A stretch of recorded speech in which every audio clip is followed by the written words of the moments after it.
Good morning. Hi. Good morning. अरे ये क्या लेके आई हो? सर ये आप सबके लिए मिठाई है और मेरी एंगेजमेंट के इनविटेशन कार्ड्स हैं।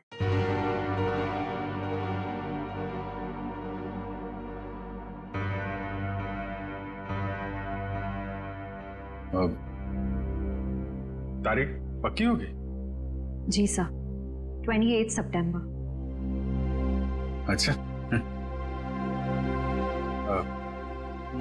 दो हफ्ते बाद ही है। काफी तैयारी करनी होगी आपको तो। सर ज्यादा कुछ तैयारियां करनी नहीं, सिद्धार्थ को भी मेरी तरह एक छोटा सा ही फंक्शन चाहिए था। ये तो बहुत अच्छी बात है। Congratulation Shreya. Thank you sir. चलो मुंह मीठा कराओ। हाँ श्योर।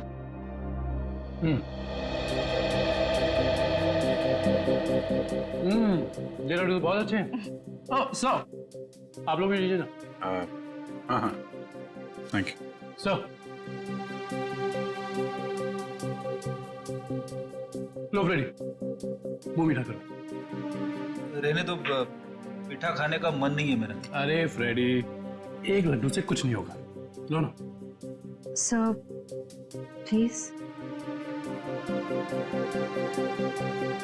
ये हुई ना बात पूर्वी। तुम ही लो श्रेया। नहीं सर थैंक यू, लेकिन आप सबको जरूर आना है। ये भी कोई पूछने की बात है श्रेया? हम सब जरूर आएंगे, है ना सर?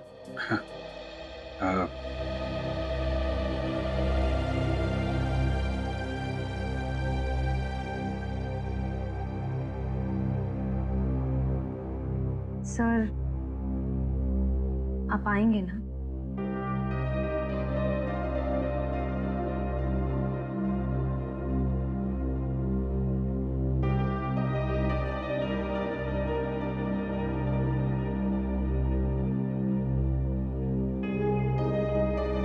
हाँ,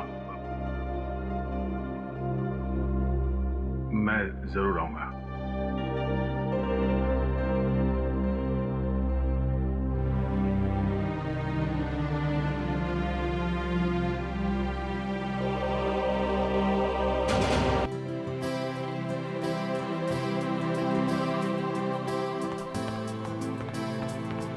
लीजिए पापा आपकी कॉफी। लाओ लाओ लाओ।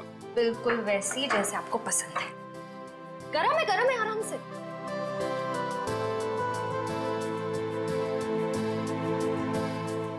वाओ, मेरी बेटी जैसी कॉफी इस दुनिया में कोई नहीं बना सकता। वो तो है, लेकिन एक जमाने में मैं भी बहुत टेस्टी कॉफी बनाया करती थी। तुम हो ही इतनी टेस्टी। हाँ? मेरा मतलब है तुम आज भी उतनी टेस्टी कॉफी बनाती हो। आप भी ना बेटी के सामने कुछ भी बोल रहे हो। क्यों, क्या हुआ? श्रेया बेटा, तुम्हें कोई प्रॉब्लम है? नहीं पापा, मुझे कोई प्रॉब्लम नहीं है। ये देखो। ना ना ना ना, आप खाइए, मैं देखती हूँ।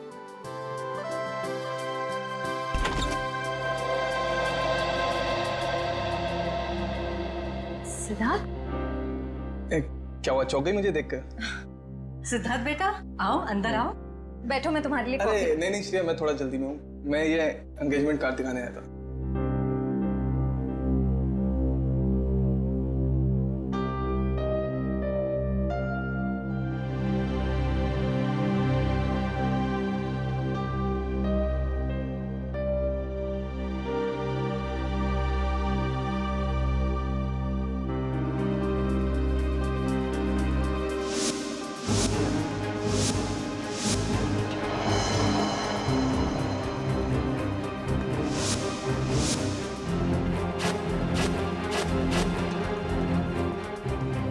कैसा लगा डिजाइन? कार्ड पसंद नहीं आया? कोई बात नहीं, दूसरा बनवा लेंगे। नहीं नहीं,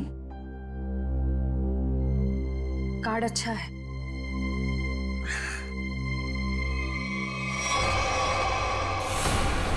चल चल चल चल चल चल चल चल, हम लोग इस बंगले छुप जाते हैं। अरे जैसा भी नहीं यहाँ पर।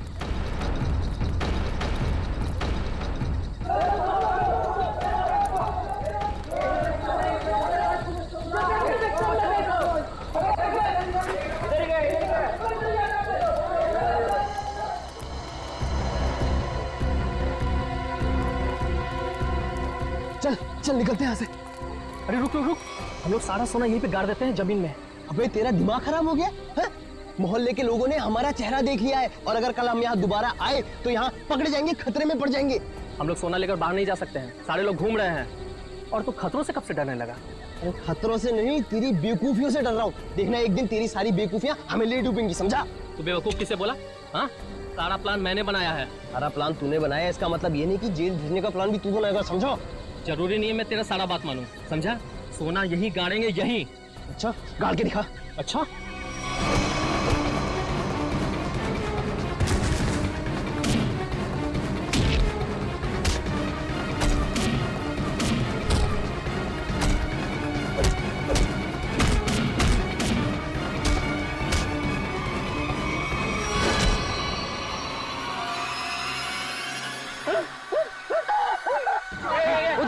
उधर से आवाज है, चल।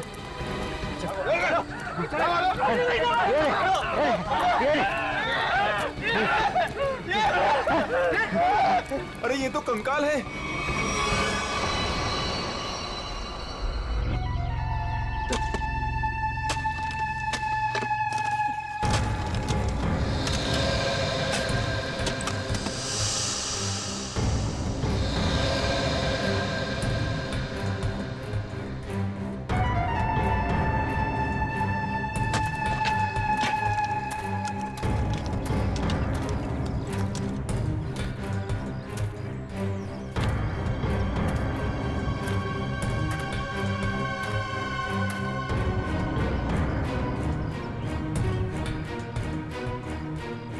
कैसा दिमाग होता है इन मुजरिमों का।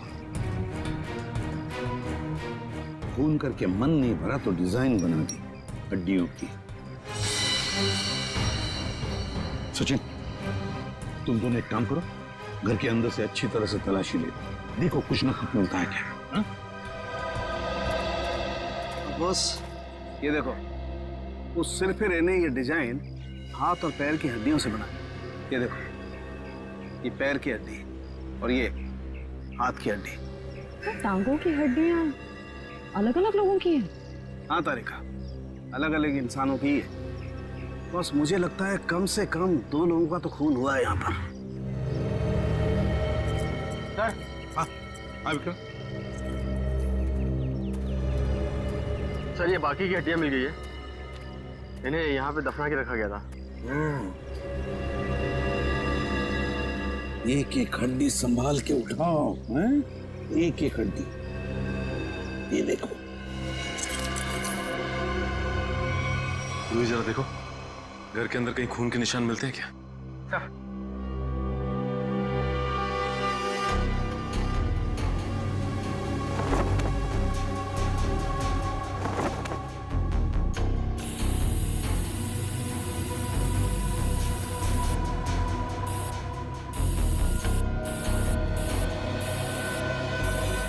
जी सर, गांव वालों का कहना है कि 1984 में इस घर के मालिक अपने पूरे परिवार के साथ ऑस्ट्रेलिया चले गए थे छुट्टी मनाने के लिए।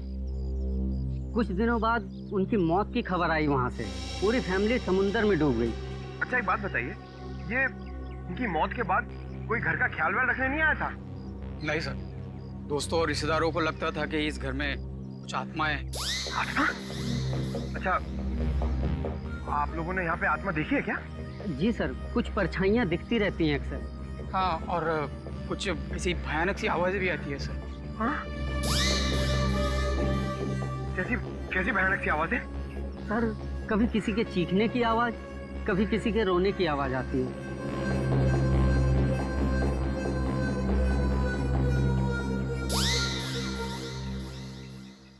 सड़के, इन सारी हड्डियों को देखकर लगता है कि खून एक आदमी का हुआ है और एक औरत का भी।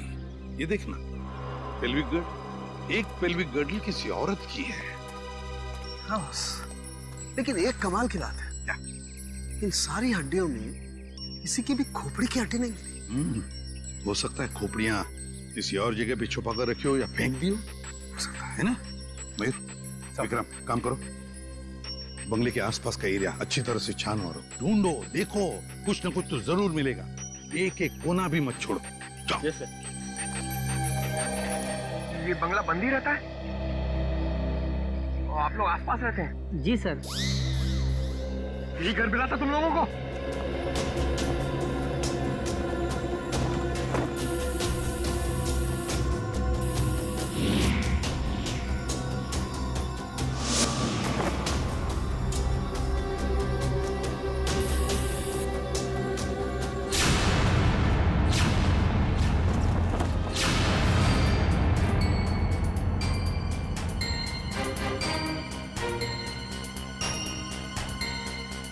सूखा हुआ खून।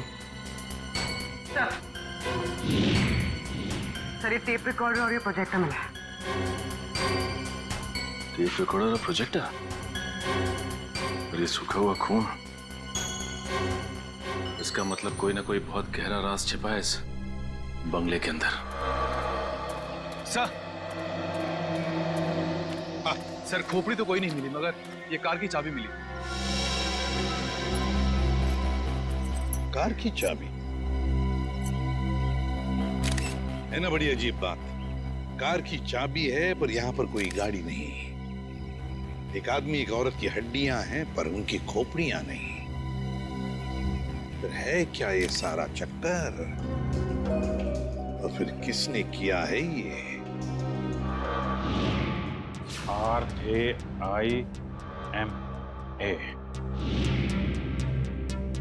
हड्डियों से रायमा लिखा है सर। रायमा लगता है किसी लड़की का नाम है ये। सर कहीं ये उसी लड़की का नाम तो नहीं जिसका हमें कंकाल मिला है? हो सकता है। सर अगर वो दो चोर लुटेरे वहाँ बंगले में छुपने के लिए नहीं जाते तो हमें कहीं पता ही नहीं चलता कि वहाँ दो मुर्दे गड़े हुए हैं। और ये भी पता नहीं चलता कि वहां पे एक आत्मा है। न जाने कितने साल पहले ये जुर्म हुआ है। और ताज्जुब की बात यह है सर कि खूनी ने लाशों को गाड़ा नहीं बल्कि उनकी हड्डियों से ये डिजाइन बनाया। I mean, ये नाम लिखा रायमा। यहाँ पर से हमें कुछ चीजें भी मिली है ना, वो टेप रिकॉर्डर, प्रोजेक्टर और कपड़े। इन तीनों चीजों से हमें खूनी के बारे में बहुत कुछ पता चल सकता है। ज्यादा देर खुला नहीं घूमेगा ये खूनी। सर हमने उन सब चीजों को रिपेयर के लिए भेज दिया है। बहुत जल्द पता चल जाएगा कि हमारा शक सही था या गलत। और वो गाड़ी की चाबी जो हमें मिली थी, कीजो कार की चाबी। कीजो, अच्छा। तो फिर कीजो कार कंपनी से हमें पता चल सकता है। क्या आप हमें बता सकते हैं ये चाबी किस गाड़ी की है और ये गाड़ी आपसे खरीदी किसने? बिल्कुल बता सकते हैं। सबके इनिशियल पॉइंट में डालकर देखेंगे, फौरन पता चल जाएगा। आइए सर। एक मिनट, उससे पहले आप ग्लव्स पहन लीजिए। Thank you.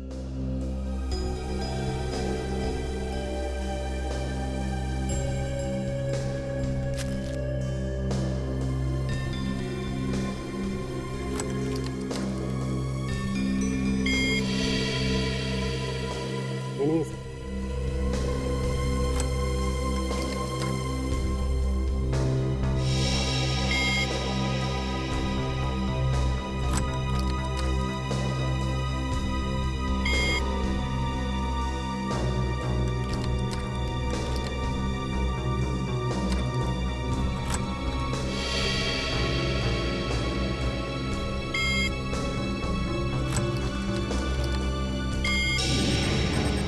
ये देखिए सर, मैच कर गई। सर ये 2009 की कीजो FX मॉडल है और हमने इसे बनवाना बंद कर दिया है। कीजो FX 2009 मॉडल। आपके किसी कस्टमर ने कोई रिक्वेस्ट की थी ऐसी चाबी की डुप्लीकेट चाबी बनवाने की? ये पता करने में तो बहुत वक्त लग जाएगा। तो ठीक है, आप पता कीजिए। तब तक हम ये पता करते हैं कि 2009 की कीजो FX मॉडल की कितनी गाड़ियां चोरी हुई थी।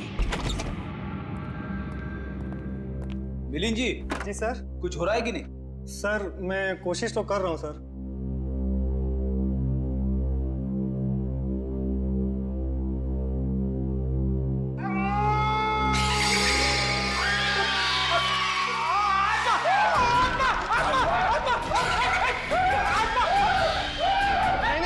नहीं सर, आत्मा नहीं है। ये तो गलती से फेडर खुल गया था। हाँ, ये वही रिकॉर्डर है जो आप लोग लेके आए थे। उसी में से आवाज आ रही थी ये। सर, ये आत्माओं ने शॉर्टकट मारना शुरू कर दिया है। ये अपनी आवाज यूज नहीं करती हैं। इस टेप रिकॉर्डर में आवाज डाल के यूज करती हैं। पंकज, ऐसा भी हो सकता है कि वहां पे कोई आत्मा हो ही ना, कोई इंसान ही ये सब खेल खेल रहा हो। बिलिन जी। जी सर। आपको इस प्रोजेक्टर से क्या फुटेज मिला? हाँ सर, एक मिनट। हेलो रचना, तुम नीचे खड़ी हो? ओके, तुम वहीं रुको, मैं आता हूं।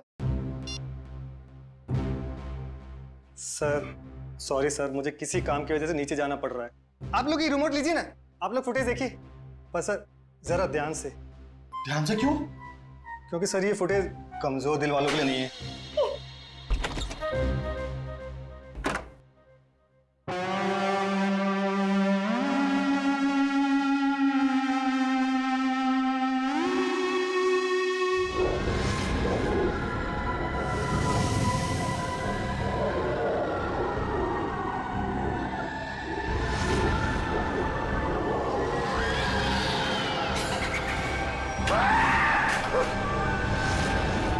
पंकज आत्मा, पंकज, बंगला नंबर 13 की आत्मा यहाँ आ गई।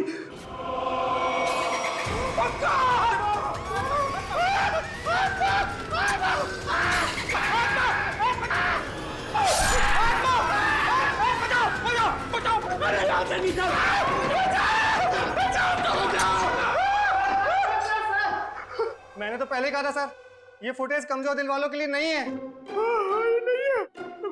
अरे आपको क्या इतनी सी फुटेज मिली थी? हाँ सर, अभी तो यही फुटेज मिली है। अरे ये क्या कम है? पता नहीं एसीपी साहब क्या कहेंगे ये फुटेज देखकर। आप उनसे ये मत कहना कि हम दोनों डर गए थे। सर मैंने तो उनको फोन करके सब कुछ बता दिया। हमारा अंदाजा सही निकला।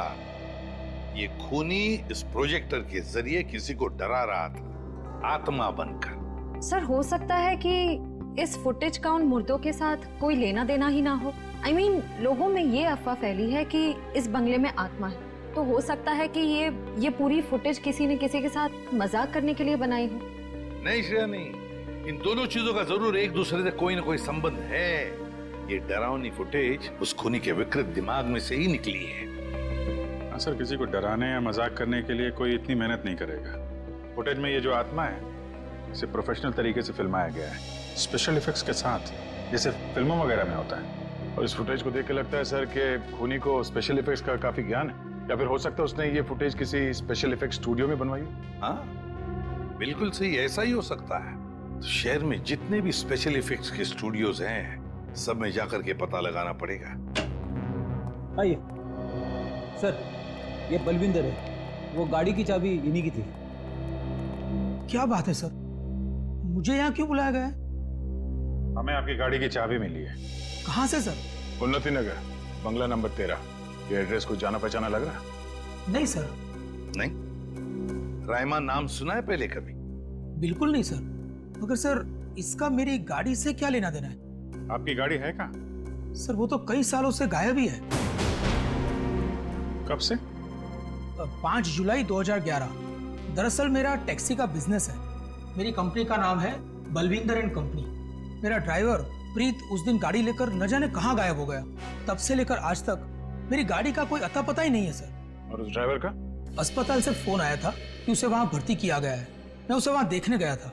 उसकी हालत बहुत खराब थी सर। आग लगने की वजह से उसका थोड़ा शरीर जल गया था। रहता कहाँ ये तुम्हारा ड्राइवर? सर आजकल वो मानसिक चिकित्सालय में है। सर वो बहुत गहरे सदमे में है। मानसिक चिकित्सालय? कौन से हॉस्पिटल में है वो? सर पूना से 50 किलोमीटर आगे एक स्टेट मेडिकल सेंटर है, वहीं पर है। State medical centre?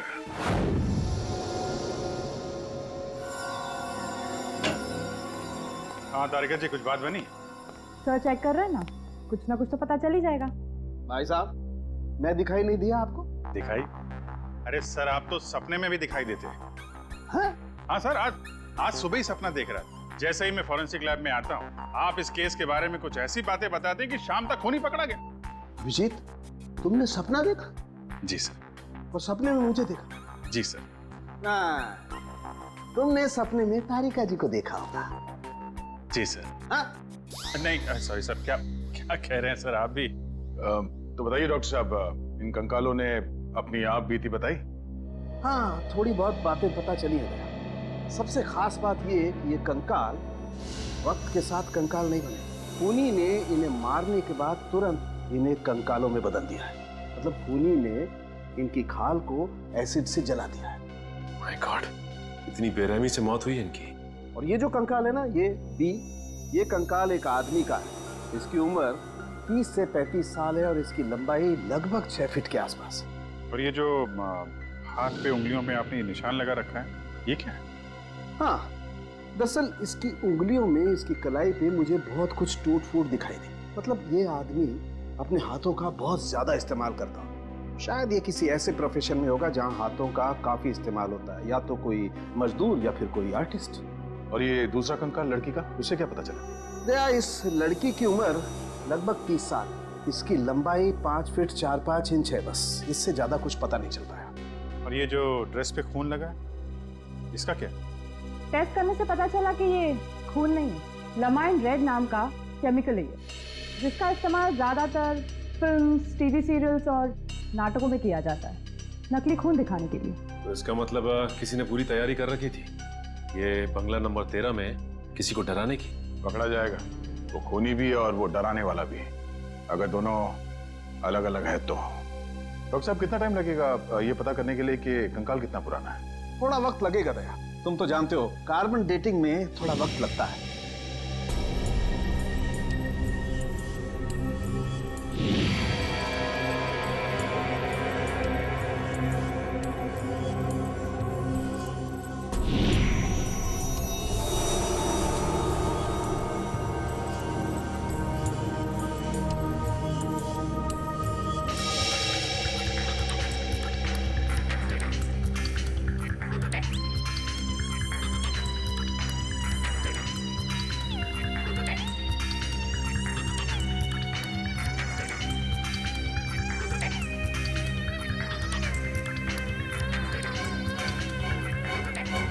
गुड, अब गणित शुरू हो गई है। अब पता लग जाएगा दरअसल इन लोगों की मौत कब हुई थी। सर, मुझे लगता है इन दोनों को एक साथ ही मारा होगा।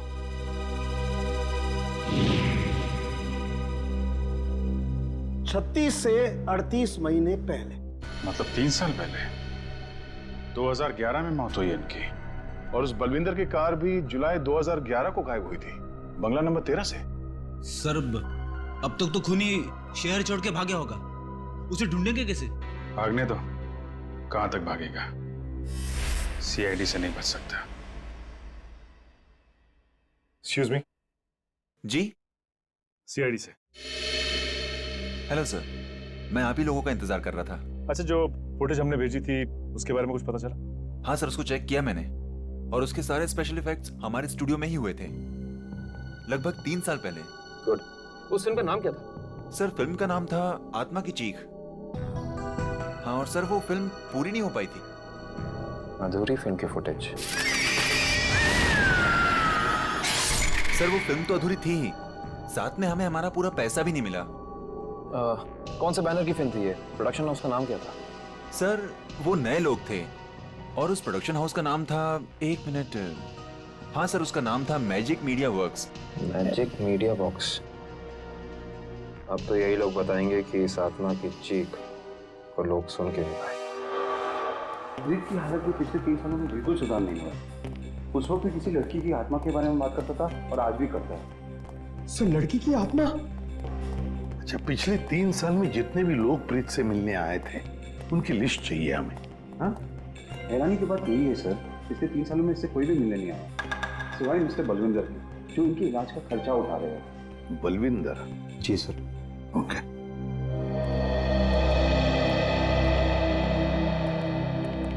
प्रीत, ये सीआईडी ऑफिसर्स है, ये तुमसे कुछ बात करना चाहते हैं।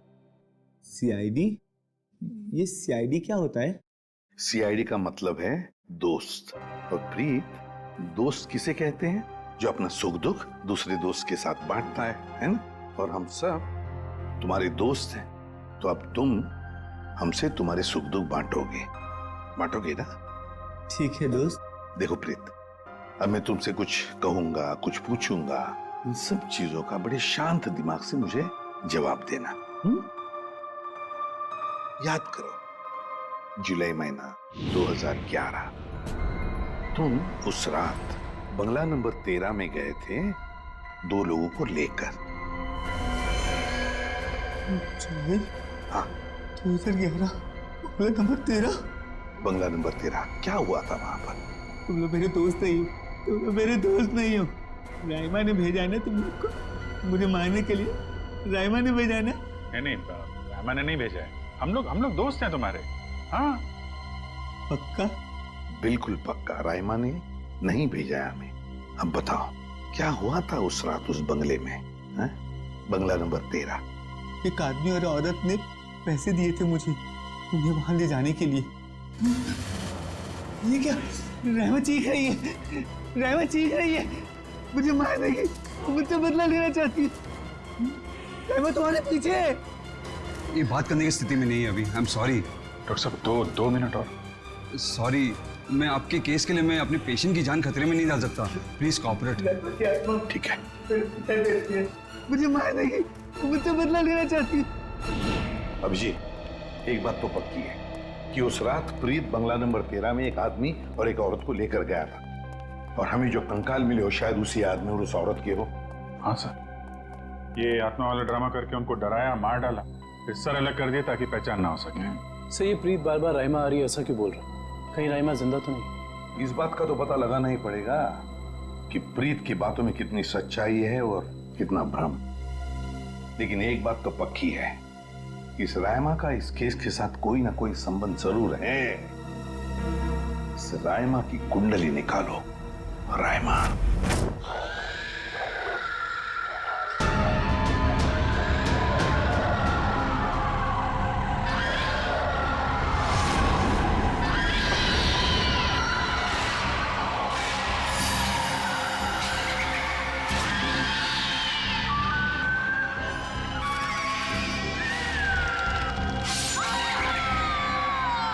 ये फुटेज आपको जिस बंगले से मिली वहाँ खून हुआ है? जी हाँ, दो खून। वैसे ये फिल्म की फुटेज आपकी है ना? जी हाँ, क्या बताऊं सर, बड़ी ही मनहूस फिल्म थी। 10 सीन ही शूट किए थे, फिर फिल्म बंद हो गई। और बंद होने के बाद इस फिल्म के सारे राइट्स मैजिक मीडिया बॉक्स के पास आ गए, if I am not wrong, है ना मिस्टर आलोक? अब इस तरह के फुटेज तो हमारे पास काफी पड़े रहते हैं। अब पता नहीं ये फुटेज उसके हाथ कैसे लग गए। मतलब आप भी मानते हैं कि ये फुटेज गलत हाथों में लग गए, जिसका उसने गलत फायदा उठाया और दो खून किए? शायद कोई बाहर वाला हो। लेकिन आपको ऐसा नहीं लगता कि कोई अंदर वाला भी हो सकता है? क्योंकि ऐसा काम करने के लिए अंदर वाले के लिए कोई आसानी ज्यादा होती है। वैसे इस फिल्म पे आप लोग क्या क्या काम कर रहे थे? सुनील राइटर था, आलोक डायरेक्टर और मृणाल कॉस्ट्यूम डिजाइनर।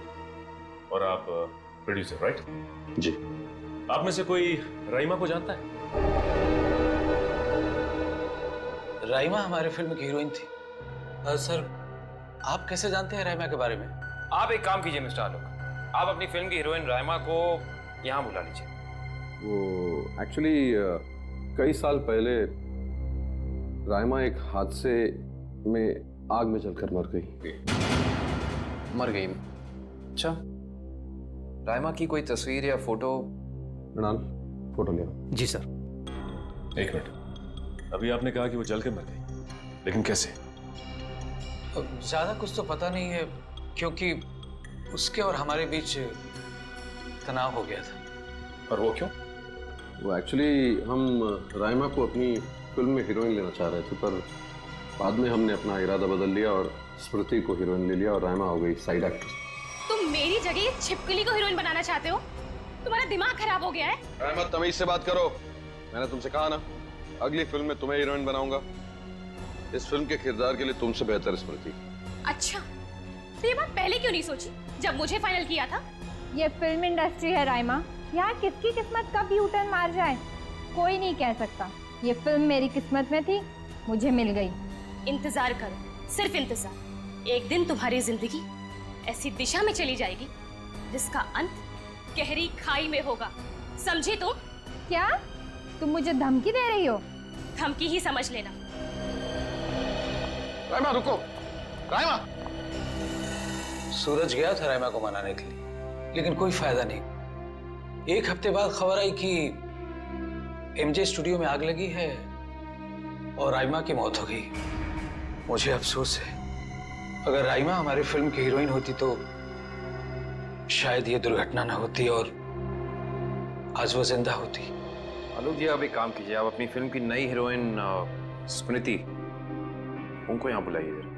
मैंने उसे कॉल किया था, उसका फोन लगा नहीं, और आर्ट डायरेक्टर विराज का भी वो फोन डेट बता रहा था। विराज और स्मृति से मिलना पड़ेगा। सर, ये रहे फोटो। ये है राइमा। राइमा ने स्मृति को धमकी दी, उसके बाद राइमा खुद मारी गई। तो फिर ये खून कर कौन रहा है? इसका जवाब तो अब विराज और स्मृति से मिलकर ही पता चलेगा। मैंने पता किया, ये विराज और स्मृति इस ब्लू रोज प्रोडक्शन हाउस में काम कर चुके हैं। गुड निखिल, इससे पूछते हैं। अरे सुनिए भाई साहब जी, ये विराज शंकर है, आर्ट डायरेक्टर है, काफी टीवी में और फिल्मों में सेट लगाए हैं इन्होंने। इन्हें पहचानते हैं आप? नहीं सर, मुझे नहीं मालूम। जी, आगे पूछते हैं। एक्सक्यूज मी, हम लोग सीआईडी से। जी, आप विराज शंकर को जानते हैं? विराज शंकर? हाँ सर, मैं जानता हूँ। वो बेचारे बहुत कर्जे में थे, पर फिर पता नहीं क्या हुआ उनका। उनका कोई एड्रेस, कोई पता? सर, इस बारे में कुछ ज्यादा तो पता नहीं है, लेकिन उनका ऑफिस कहीं अंधेरी में है। अच्छा, ये फोटो को ध्यान से देखिए। स्मृति ये फिल्मों में काम करती है, पहचानते हैं आप इन्हें? जी हाँ, इनकी बंद फिल्म के बाद इनको कोई प्रोड्यूसर फिर से रिलॉन्च करना चाहते थे, लेकिन सर ये पता नहीं क्यों बदकिस्मती से ये 2011 में अमेरिका चली गई और उसके बाद फिर लौट के आए हैं। ये स्मृति का कोई अता पता जहाँ हम उनसे मिल सकते हैं? हमें तो नहीं पता, पर उस एजेंसी पर उसका पुराना एड्रेस होगा जहाँ पर उन्होंने चमकार वॉशिंग पाउडर का विज्ञापन किया था। ठीक, थैंक यू। ज़्यादा एजेंसी से स्मृति के घर का पता निकलवाते हैं।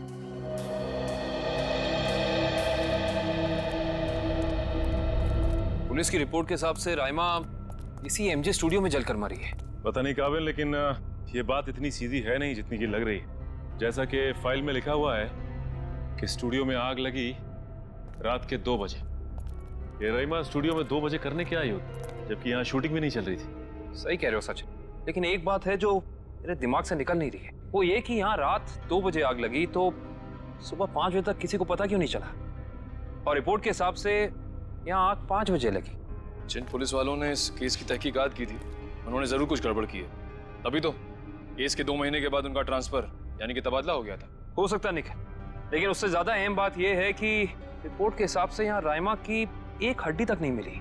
मतलब आग इतनी भयंकर थी। स्टूडियो को देख के ऐसा लगता नहीं है कि आग इतनी भयानक होगी कि चलने वाले का नामो निशान राख हो जाएगा। उससे भी अहम बात यह है कि ये स्टूडियो इस्तेमाल में नहीं था, यहाँ पे कोई शूटिंग नहीं चल रही थी। फिर राइमा यहाँ पे आई क्यों? इसका पता तो तभी चलेगा जब हम इस स्टूडियो को अच्छी तरह से छान मारेंगे। देखते हैं क्या मिलता है।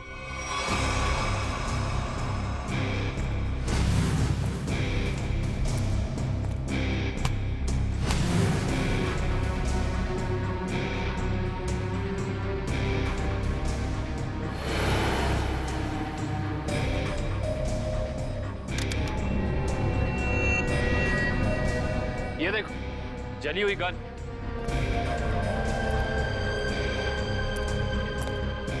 हाँ, ये तो पूरी पिघल चुकी है। पुलिस वालों ने लगता है अपना काम ठीक से किया नहीं, देखा नहीं इसे पहले। भी हो सकता है कि राइमा ये गन किसी को मारने के मकसद से लाई हो, या फिर हो सकता है कि कोई राइमा को मारने के लिए लाया हो। ये भी पॉसिबिलिटी है। जरूर कुछ है यहाँ, देखते हैं और क्या मिलता है।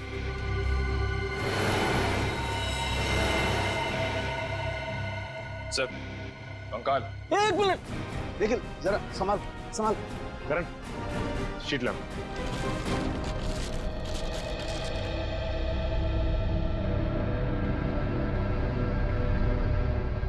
एक बार कंकाल, वो भी पूरी तरह से जला हुआ।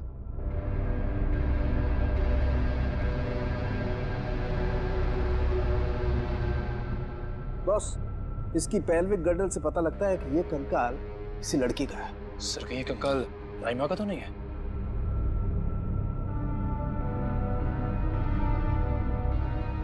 और इसकी लंबाई 5 फीट 6 इंच। और राइमा की लंबाई 5 फुट 3 इंच। इससे साफ पता चलता है कि ये कंकाल राइमा का नहीं बल्कि किसी और का है। केस सुलझने की बजाय और उलझता चला जा रहा है। एक बात और, हम लोगों को यहाँ जली हुई गन जरूर मिली है, लेकिन इस लड़की की मौत गोली लगने की वजह से नहीं, इस लड़की की मौत जलने की वजह से ही हुई है। देखो ढूंढो और कुछ मिलता है क्या।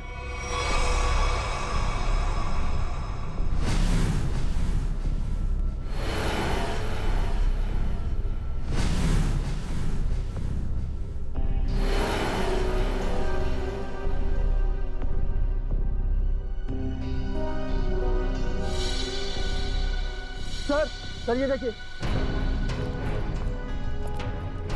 सर, बाल बाल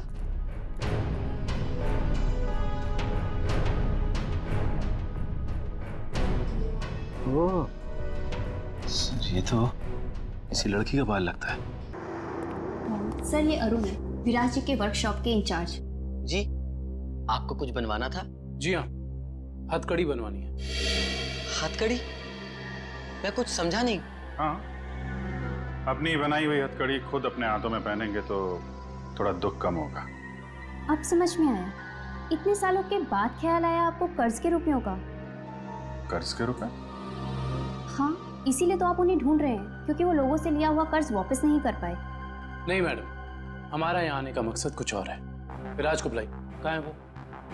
ये तो कोई भी नहीं जानता। कर्जदारों से परेशान होकर आज से 3 साल पहले जुलाई 2011 में ना जाने कहाँ गायब हो गए। जुलाई 2011? सर 5 जुलाई 2011।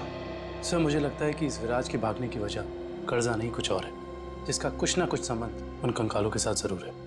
मुझे तो लगता है उनमें से एक कंकाल विराज का है।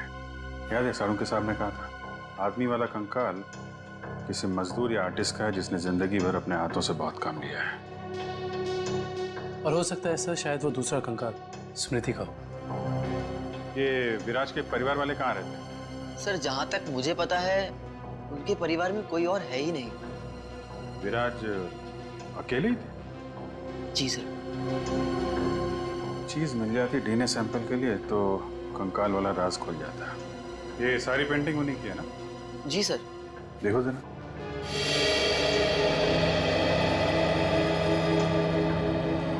सर थंबप्रिंट, ये विराज का है? जी हाँ सर, और ये थंबप्रिंट ही नहीं, ये पूरी पेंटिंग सर ने अपनी उंगलियों से बनाई है। Finger painting? इतना तो काफी है डीएनए टेस्टिंग के लिए। आप लोग? हम लोग सीआईडी से।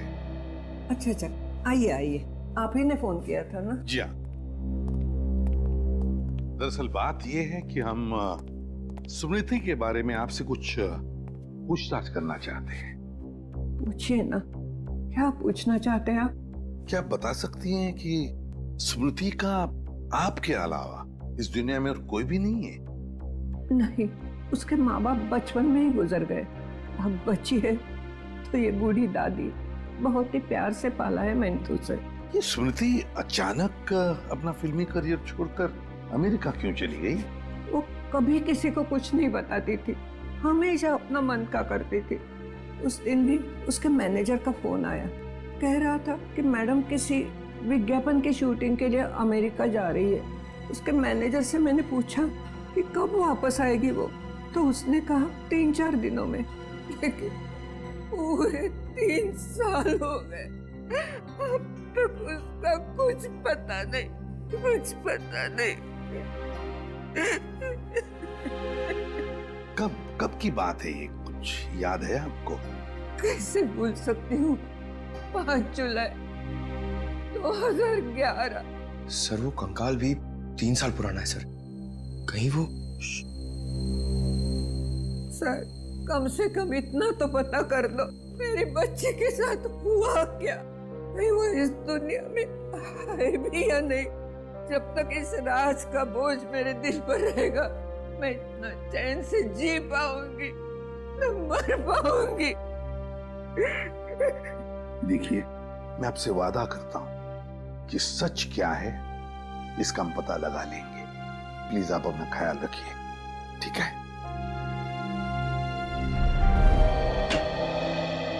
हाँ डॉक्टर साहब, डीएनए की रिपोर्ट आ गई क्या? हाँ, पेंटिंग पर जो सूखा हुआ सलाइवा मिला था, वो सलाइवा ये बताता है कि वो आदमी वाला कंकाल विराज का ही है। और हमने स्मृति की दादी का भी डीएनए टेस्ट करवाया, जिससे पक्का हो गया कि बंगलो नंबर 13 में जो कंकाल मिला था वो स्मृति का है। इसका अंदाजा तो हमें हो ही गया था। अब इस केस में हमें आगे ले जाएगा ये तीसरा कंकाल जो एमजे स्टूडियो में जला हुआ मिला था। इस कंकाल से कुछ पता चला? हाँ, इस जली हुई लड़की का कंकाल विराज के कंकाल और स्मृति के कंकाल दोनों से ज्यादा पुराना है। और ऐसा लगता है कि इस लड़की को सिगरेट पीने और तंबाकू खाने की बुरी आदत थी, क्योंकि इसके जबड़ों से हमें तंबाकू के अंश मिले। और वो बाल इसी जली हुई लड़की के हैं? नहीं, वो बाल ना तो इस जली हुई लड़की का है, ना ही स्मृति का है। सर, कहीं ये बाल रायमा का तो नहीं है? सर, इस केस की सुई घूम फिर के रायमा पर आकर अटक गई। पता लगाना पड़ेगा रायमा के साथ आखिर हुआ क्या था। जैसा कि आप देख रहे हैं, सीआईडी ने एक और खूनी को पकड़कर एक बार फिर साबित कर दिया है कि उनके नाक के नीचे से कोई भी मुजरिम बच के निकल नहीं सकता। इस बार पकड़ी गई है बंगलो नंबर 13 में हुए खून की हत्यारी रायमा। एक मिनट प्लीज। सर, क्या ये बात सच है कि आप एक बाल के जरिए रायमा तक पहुंच गए? देखिए, इस वक्त हम आपके सवालों का जवाब नहीं दे सकते। जल्दी जब हम प्रेस कॉन्फ्रेंस लेंगे तब आपको सब बता देंगे। ओके, ठीक है, चलिए हटिए, अब जाने दीजिए। चलो हटिए। रायमा जी, आपने उन मासूम लोगों को क्यों मारा? क्या वजह थी इसके पीछे? रायमा जी, रायमा जी, प्लीज पीछे हटिए, प्लीज। रायमा जी।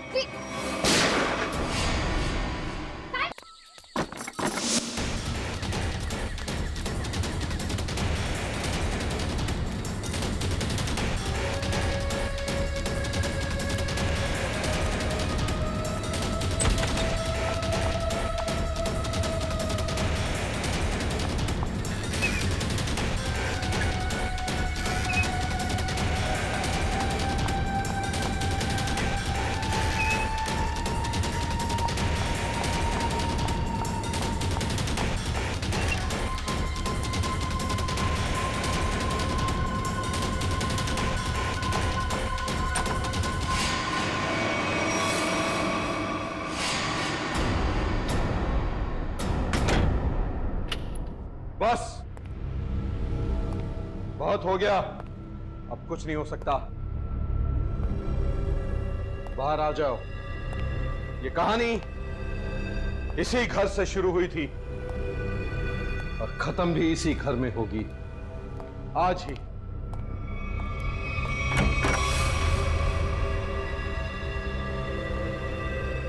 छुपने का कोई फायदा नहीं, बाहर आ जाओ। सुना तुमने?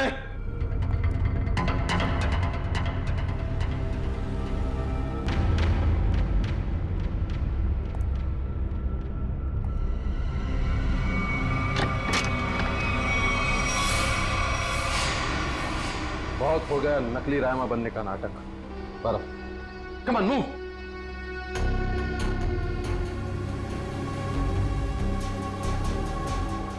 कौन हो तुम?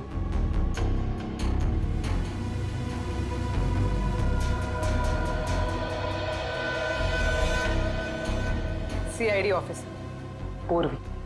सीआईडी?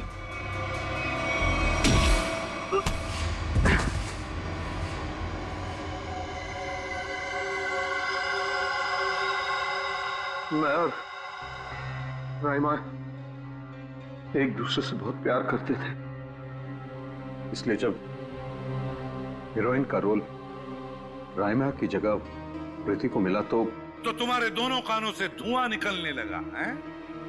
हाँ, हम स्मृति को सबक सिखाना चाहते थे, इसलिए हमने उसके अतीत के बारे में रिसर्च शुरू की। रायमा को पता चला कि एक्ट्रेस बनने से पहले स्मृति ड्रग्स के कारोबार से जुड़ी थी। इसलिए रायमा ने स्मृति को ब्लैकमेल करना शुरू कर दिया। क्यों? स्मृति को लगा कि उसका करियर खत्म होने वाला है, उसके रीलॉन्चिंग के सपने पर पानी फिर जाएगा, इसलिए उसने और उसके बॉयफ्रेंड विराज ने एक किलर को रायमा की सुपारी दी। यह तो अच्छा हुआ कि उस किलर की गोली से रायमा नहीं मरी, बल्कि वो अपराधी खुद उस आग में जलकर मर गई।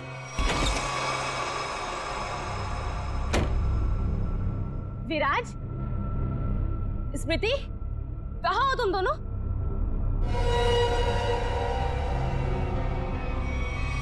कौन हो तुम? जिया। जिया? कौन जिया? और ये दरवाजा क्यों बंद कर दिया? ताकि तुम्हें अकेले में तोहफा दे सके। हाँ? स्मृति और विराज को ब्लैकमेल करने का तोहफा। हाँ? क्या कर रही हो तुम? सुना है आग से जलकर मरने में बहुत दर्द होता है। आग? छोड़ दो मुझे, प्लीज, गोली मत चलाना। मौत से बचकर कहाँ भाग रही हो? मौत से तो आज तक कोई नहीं बच पाया। छोड़ दो मुझे, प्लीज छोड़ दो मुझे, गोली मत चलाना, प्लीज छोड़ दो मुझे, छोड़ दो मुझे। कोई आखिरी ख्वाहिश?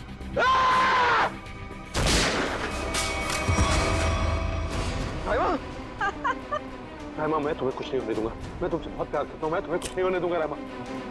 अब तुम दोनों को मुझसे कोई नहीं बचा सकता। सब फाइनल गुड बाय।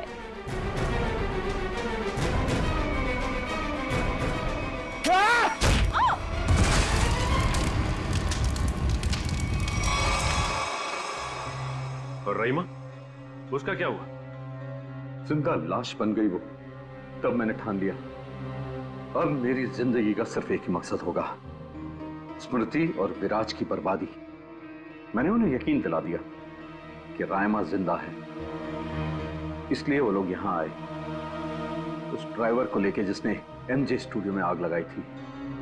और फिर तुमने उन्हें डराना शुरू कर दिया, उनके दिमाग में यह भ्रम पैदा कर दिया कि यहाँ पर रायमा की आत्मा अभी भी है, जो उनसे बदला लेना चाहती है। हाँ, और फिर उन्हें मार डाला और उनका सिर काट के अपने साथ ले गए, ताकि अगर कभी उनकी लाश मिलती भी है तो उन्हें कोई पहचान ना सके।